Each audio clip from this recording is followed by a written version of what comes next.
Hi everybody, it's Kristen and we are here with Phoenix's, I suppose this would be his 2-week update because we're updating about the week that he was 2 weeks old.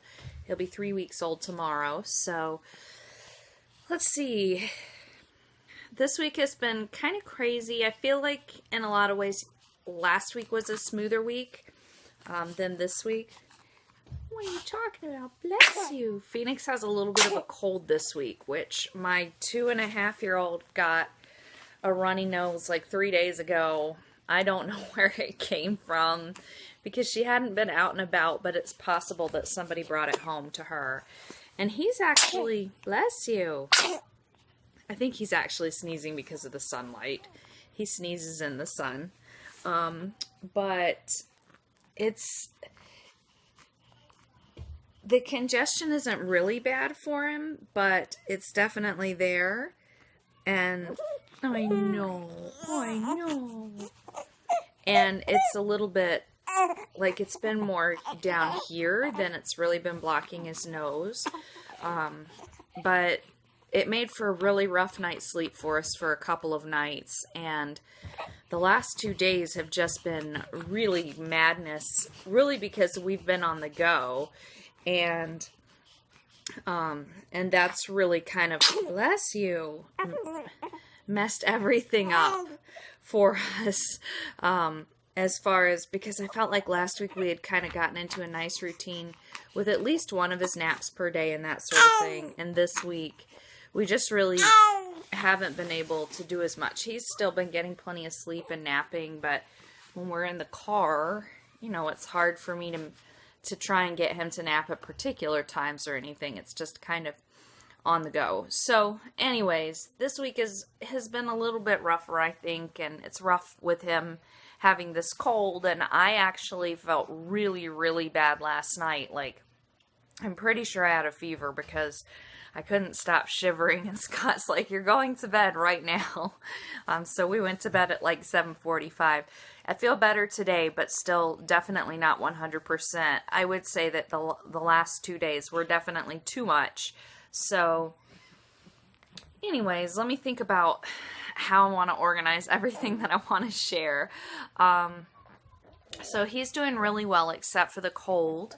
We did have his 2-week appointment and my 2-week checkup this week when he was like 2.5 weeks. And he weighs 12 pounds, 13 ounces, which is just insane. I mean, he's huge.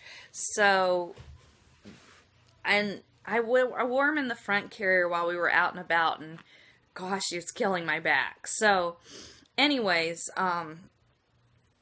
yeah, he's huge. He's doing really well. He does still have a lot of episodes. You can hear him kind of, or you could hear him a minute ago, of where he breathes pretty fast. Yeah. And my midwife suggested that maybe have him go in for a checkup with our nurse practitioner and see what she said about that. He's gaining weight. He pees and poops tons. He's got good color. His lungs sound pretty clear. So, you know, there's nothing that makes her feel like, you know, those are the main things to check for being concerned. But he does still breathe pretty fast. And she said it's probably just good to have, you know, a second opinion on it. It can be normal for a newborn, but he gets to where he breathes pretty fast. It's not all the time, and like when he's sleeping and when he settles in nursing, he calms down, but there's definitely those periods of tachypnea where he's really, really breathing fast. So that was like the only real point of concern. The other thing is still his tongue, because nursing is still a little uncomfortable for me. Now he's got the hiccups, so he's really going to be unhappy. And so we actually had a lactation consultant take a look at him and at the WIC office, and she agreed that he looks like he's pretty tongue-tied. So she called me with some options. There's a pediatric dentist in Grand Rapids who does a laser tongue-tie clip, and we actually had a client, like as in the midwifery practice, had a client who took her baby down there to him and really liked him. So I called their office to see if they take our insurance, and they normally do. Like if I were to take the kids down there for a cleaning and everything, they do. But the dental insurance doesn't cover the laser for the tongue tie. But since they usually take our insurance, she said they offer kind of a special rate, but it's still $250. So that's a lot of money. And I was actually pretty upset. Not at her. The receptionist was super sweet, but I already know somebody who had a good experience. It's supposed to be mostly painless for the baby, and it's a pediatric dentist who gets like really, really good reviews overall. And so it's just, I was upset because, you know, $250 is still $250, even though that's more than like half off from what they normally charge. It's still a lot of money. And then I called there's an ENT in our town that's supposed to probably just do a clip.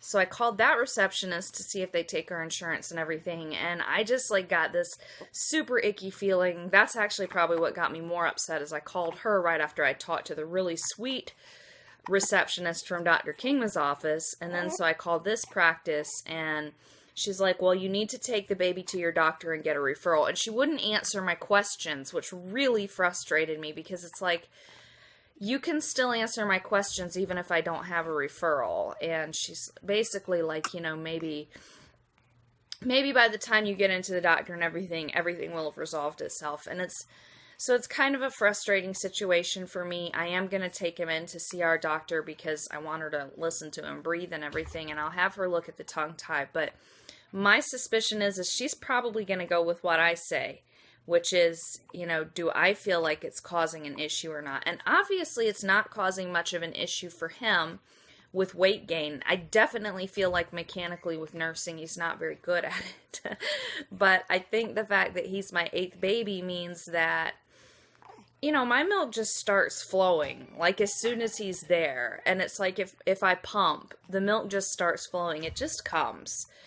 So he doesn't have to do a whole lot, and the fact that he has really poor nursing technique, I think, just doesn't really matter so much, because my body's really used to letting milk down.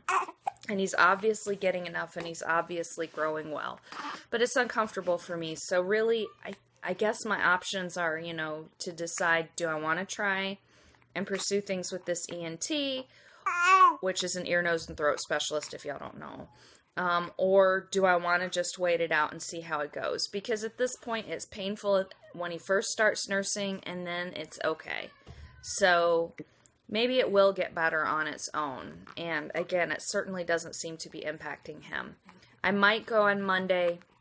Our local hospital has a breastfeeding support group on Monday afternoons, and I might go because the WIC lactation consultant told me one of the hospital's lactation consultants had just gone to a special training on tongue ties, and so I may give her a call and see is she gonna be at the support group on Monday, and take him there for her to look at and just get her input on it since she just did the training. But I don't know. I haven't decided yet. So I'm still kind of wondering about the tongue tie, and I still want to get him in to see Anna just about the really rapid breathing. But otherwise, he's doing really good, except for this little cold, which I know will pass, but it's miserable while it's lasting. As far as I am feeling, I mean, I feel pretty good, except for last night and today. I feel worn out because we went out for the appointments on Wednesday. We had the WIC appointment and the postpartum appointment. We got his birth certificate, and we did some grocery shopping, and it just ended up being a really long day. And we had the two younger kids, our preschooler and our toddler, 4 and 2, with us as well, because they needed to go to the WIC office. And it ended up taking a really long time. It was a long day. We knew it was going to be a long day, but it was really tiring. And then yesterday we were home in the morning, but in the afternoon, we're working on getting a Charlotte Mason style homeschool co-op started with some of the moms in our area. And we had skipped last week, which was actually the first day of co-op, but I wasn't going to go with, a 1-week-old. And but we went yesterday, which they did a nature walk at the state hospital grounds in Traverse City. And so I didn't walk. They had already offered, just bring the kids and we'll take them along with us, just this big kid pack. And there was probably 8 moms. So, my 7 extra kiddos didn't make too much of a dent on the general kid population. And Scott offered to drive. So he did the driving both days. So he drove us into town, and we went by the children's library first.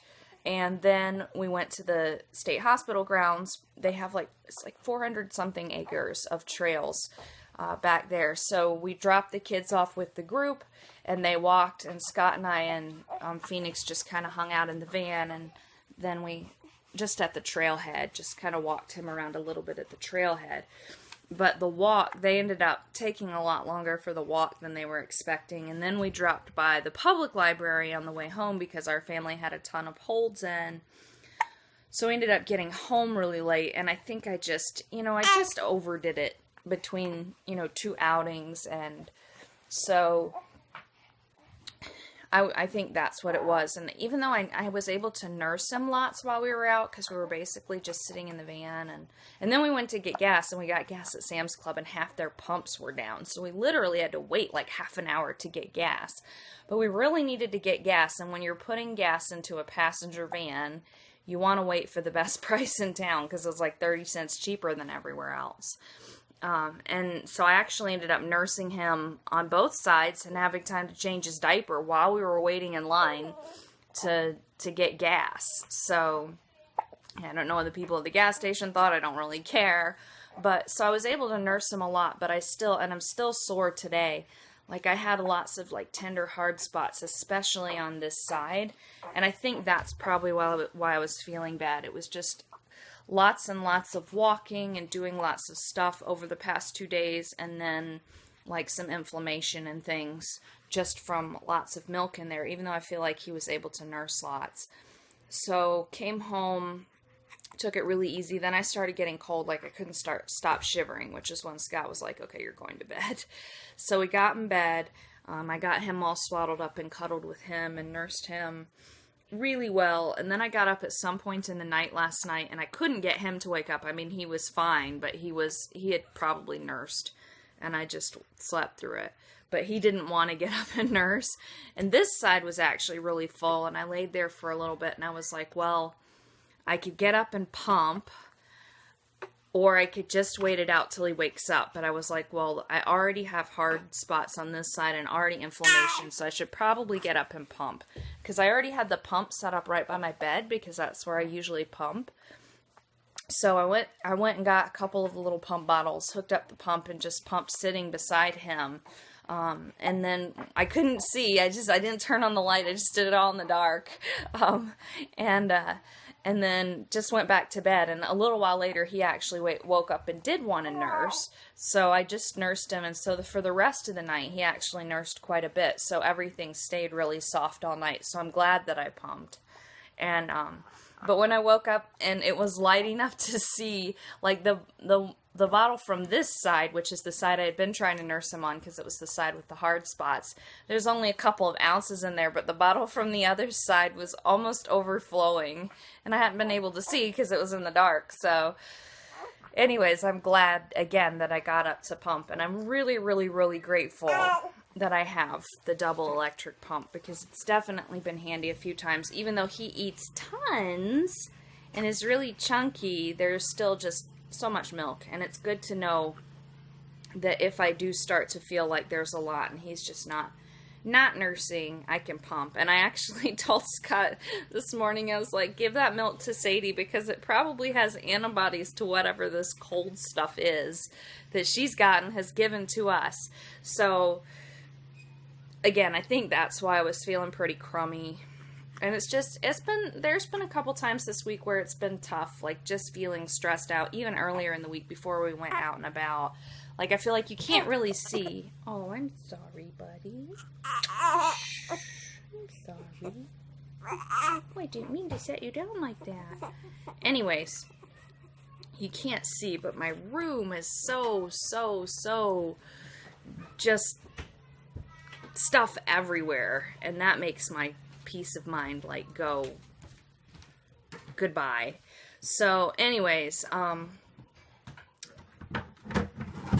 would like to start working on the room, and I have been able to do some things this week. Like I started back with my midwifery studies, which is a lot of reading. I'm grateful for Kindle books right now because I realized that I'm supposed to be doing like a present supporting evidence for a particular topic in a book. So I'm going through a particular book looking for evidence that supports basically minimizing interventions during birth. And I have that book on Kindle, and I can highlight the passages in the chapter, and then pull up my Kindle book notes page on my laptop, and all those pertinent passages are highlighted, and then I can just go right at once and write down all of the evidence that I highlighted and made notes on and stuff in the book. So it makes it a little easier for me because while I'm nursing or something, I can read, and then later when he's sleeping, I can just go write it all out in the format that I'm supposed to actually record it in. So that's been nice. I'm supposed to be reviewing a breastfeeding book, which I haven't done that assignment yet. And I figure, well, now's probably a good time to do it. And so I got Ina May's Guide to Breastfeeding, which I actually have never read. So that came in at the library yesterday, so I'll be able to read that and do my review on that. So that'll be nice. It's a good time to do that because it might have some tips for me as a nursing mom. Let's see, what else did we want to talk about, Phoenix? We've been, as far as diapers and ECing goes, I've still had some frustration with diapers leaking. We've definitely set the newborn diapers aside, the newborn cloth, and have gone to the regular size cloth. So like he's wearing just a regular size diaper right now. Scott convinced me that we like to just get a case of disposables at Sam's to use at night. I feel like our nighttime diaper solution was working pretty well. I mean, like it wasn't leaking, but still being able to do a disposable at night means that he doesn't have any wetness, because even with the Stay Dry liner, he has wetness on him at night. And also for going out and about sometimes, having, like, on Wednesday I took cloth, but it would have been a lot easier to take disposables for that entire day out. So anyways, we got those, and those seem to be okay. I also had, though, I don't remember what kind of wipe it is, but I had gotten a few sample packages of wipes while I was pregnant, and I just had all those in the diaper bag to use. And one of them, it only had one wipe in the package, which is really good, but I had a huge reaction to that wipe. He didn't seem to have a reaction, which is good, because I used it to wipe his bum, but I had a huge reaction. Like, my entire hand got like all purpley and kind of swelled up, and it's better today. That was Wednesday, and we actually stopped at the store, and I went in and washed my hands and like used Purell on my hands afterwards. But then all day yesterday, my hand felt like it was really bruised, so that was not a good reaction. So that kind of baby wipe is the type of baby wipe that I will never buy. Oh, I know, it's so rough, isn't it? It's so rough, isn't it? So that was a weird thing. But anyway, so we're still using mostly cloth. I had the boys pull down my baby boy box, which has all my baby boy clothes, like for a year, so I can take out the 0 to 3 month size clothes. I have to put away, because he can't wear the newborn clothes anymore. I'll have to get those put away, or what I don't decide to give away. And then the baby boy diapers are in there as well. So I had the gender neutral diapers out already, but the baby boy diapers are in there. So I'll get those out. And I'm hoping that since those have only been used by one baby, which was Corwin, as opposed to 3 babies like the gender neutral ones, and I've had some leaks with those, but I'm hoping that the baby boy ones won't leak. And because we had a friend give us some diapers, maybe I can just move the ones that leak out of rotation and not have to worry about leaks, and be able to use cloth at home and for short outings and that sort of thing. As far as ECing goes, we've had quite a number of catches, but I still feel like he's pooping so much that most of the poops are still going into a diaper, which I would like to get to where we're catching most of the poops. But I think that he poops more than any of my other babies. And he pees heavier at this point than any of my other babies. I went back and looked at my records, and he weighs right now what Corwin weighed at 8 weeks, and what Honor and Sadie weighed at like 9 weeks. So he's just really big, and so his output is also really a lot. And so there's, there have been some challenges like trying to figure that out and trying to troubleshoot why are the diapers leaking and this, that, and the other. And some of them I think are just worn out, and some of them, like the newborn ones, he was just wetting too much for them. So lots going on this week, but it's mostly just troubleshooting and getting out and about and dealing with the normal day-to-day life. Next week will be an interesting week because we're going to start school again with the kids. And I really need to get back into business stuff. We also have a birthday next week for Galen. So we'll see how next week goes. I'm going to try and keep it low-key, but I also want to do some things like clean up the piles in my bedroom that are definitely getting to me and get the kids back on schedule with school. We also have a new chore system that I'm hoping to start slowly but surely. So quite a number of things that I want to get going, but I'm going to just try and be gentle with myself and know that if some things take a few weeks to get rolling, the most important thing is really to get the kids going with school. So if other things take a while to get rolling, that's fine.